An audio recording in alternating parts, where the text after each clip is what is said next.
dipende dalle scelte che si fanno, nel senso che ci sono probabilmente al momento due modi di vedere il cinema sardo, cioè i registi che non vogliono essere definiti registi sardi, tipo Enrico Pizzianti, e invece alcuni registi che giustamente perché sono delle scelte amano invece rappresentare la Sardegna come identitariamente la sentono. Mi riferisco per esempio a Mereu, Columbo, non lo so. E sono due scelte legittime. Io preferisco, a me piace non sentire l'espressione regista sardo, il cinema sardo, la new wave sardo, non mi piace tanto. Lo trovo un po' limitante, sinceramente. Cioè, per esempio, io ho amato tantissimo Sone d'Aula, per esempio, l'ho trovato un film molto, molto bello esteticamente, eccetera. Il problema è che tendiamo noi sardi, perché siamo isolani, c'è questa insularità, questo isolamento, ci piace tanto raccontarci che siamo particolari, eccetera, purtroppo tendiamo a estetizzarci, forse eccessivamente. Cioè, penso che siamo un'isola come tante, con dei bellissimi paesaggi, delle bellissime, importantissime, antichissime tradizioni, che però ci stiamo dentro al mondo, cioè nel senso ce le possiamo raccontare anche nella modernità, se vogliamo, anche vestiti normalmente, in italiano, con un italiano regionale, intercalando dei dialettismi.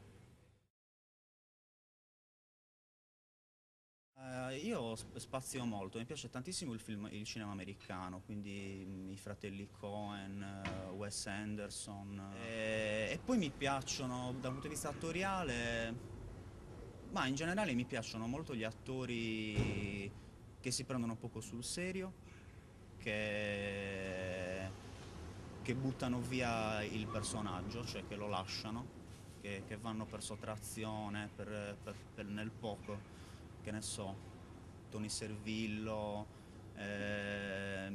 vabbè, dirò una banalità, Mastroianni nella Dolce Vita, no? Proprio i personaggi che quasi fanno da soli, proprio, però era Mastroianni, quindi penso gli venisse anche semplice.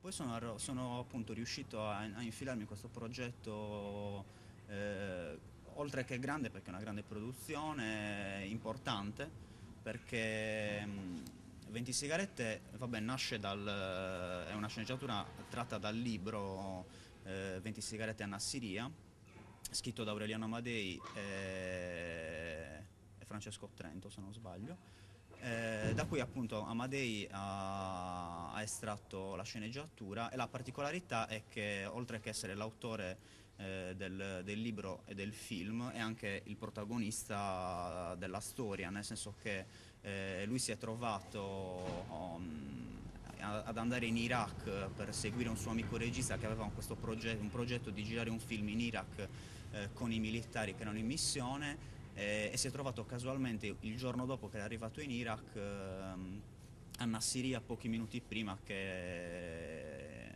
il camion bomba entrasse nella caserma. Ed è stato l'unico civile sopravvissuto alla strage, quindi quando è tornato arrabbiato, no, nero, zoppo, quasi sordo, ha scritto il libro, ha raccontato la sua storia dal suo punto di vista, quindi ovviamente lui lo era già, quindi antimilitarista, e critico nei confronti proprio della stupidità con cui è accaduta questa cosa, perché era proprio una mancanza di controllo, di sicurezza nella caserma e poi in generale la stupidità della guerra in sé, di quella missione che la chiamano di pace, vabbè. E quindi sì, è un film importante perché dà proprio un punto di vista un po' diverso rispetto a come ci raccontano queste missioni all'estero. Io interpreto l'autista della scorta che era stata data al regista e al suo assistente per muoversi, stavano cercando le location per girare il film, quindi si muovevano nel deserto, cercavano dei posti. Io faccio l'autista della scorta assieme a un altro attore sardo che sta a Roma e ad altri due ragazzi non sardi che interpretano però militari della Brigata Sassari. E niente, allora noi siamo la scorta che con un grosso Iveco li portava nel deserto e poi finiscono appunto alla caserma maestrale per chiedere delle informazioni e lì succede il disastro. Io mi salvo, il personaggio che interpreto si salva per fortuna e niente, quindi ritorno anche dopo in ospedale, eccetera. Purtroppo poi ovviamente alcuni compagni del soldato sono morti nell'attentato.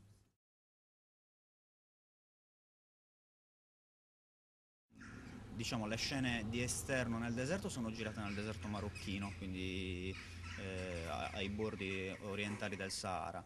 E poi le scene di esterno in Assiria sono state girate nella periferia di Casablanca e poi hanno ricostruito invece la caserma di Nassiriya a Fiumicino e la base americana alla Magliana, alle cave della Magliana. Quindi diciamo che l'Iraq è girato un po' in Marocco e un po' in Italia per ovviamente problemi e esigenze logistiche più che altro perché hanno proprio riprodotto l'attentato. È interessante questo perché sarà un film anomalo per essere italiano.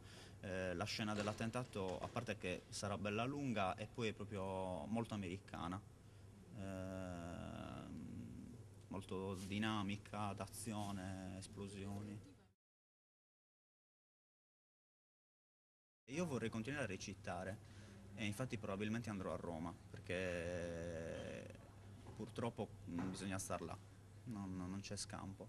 Però boh, potrei anche continuare a studiare, non lo so. Questi mesi deciderò, non lo so, adesso mi laureerò a luglio, poi vediamo, potrei fare una scuola, non lo so, non ne ho idea. Di sicuro andrò via perché appunto il discorso che ho fatto per tutto torna vale anche per me. È giusto andare via e vediamo cosa succede, non lo so. Volevo fare il centro sperimentale ma sono troppo grande ormai. Quindi no, boh, probabilmente farò qualche scuola, anche se non è propriamente cinematografica, di recitazione in generale, anche teatrale, va bene ugualmente. L'importante è essere a Roma, è quello, star là, perché è proprio da un punto di vista logistico pretendono che tu stia là. Quindi andrò là, non è detto neanche che non mi iscrivo all'università là, non lo so, sto valutando. Sto lavorando a un progetto di un regista sassarese che si chiama Attore Manca, che ha iniziato a girare in questi giorni. È un film indipendente, però sarà un lungometraggio e penso sarà molto interessante, si intitola L'Eclissi di Luna. Io faccio il padre della protagonista, è ambientato in Sardegna, ma penso che non lo dirà neanche che è ambientato in Sardegna nel film. Lo sta girando a Rebeccu, quindi un posto splendido. E niente, la storia di queste due ragazzine nelle dinamiche di questo strano villaggio un po' naif, è figo. La sceneggiatura è molto bella. Idealmente la regia mi piace, però sono...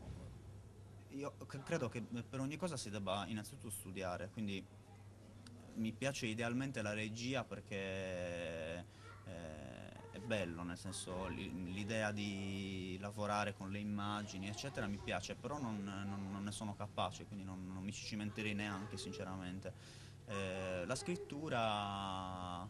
Boh, no, la scrittura no. Io sono una persona molto timida e riservata, quindi probabilmente è il mio mezzo di espressione. Molto semplicemente c'è chi si esprime suonando la chitarra, chi scrivendo poesie, non lo so. Il mio modo di sfogare la mia creatività è questo probabilmente.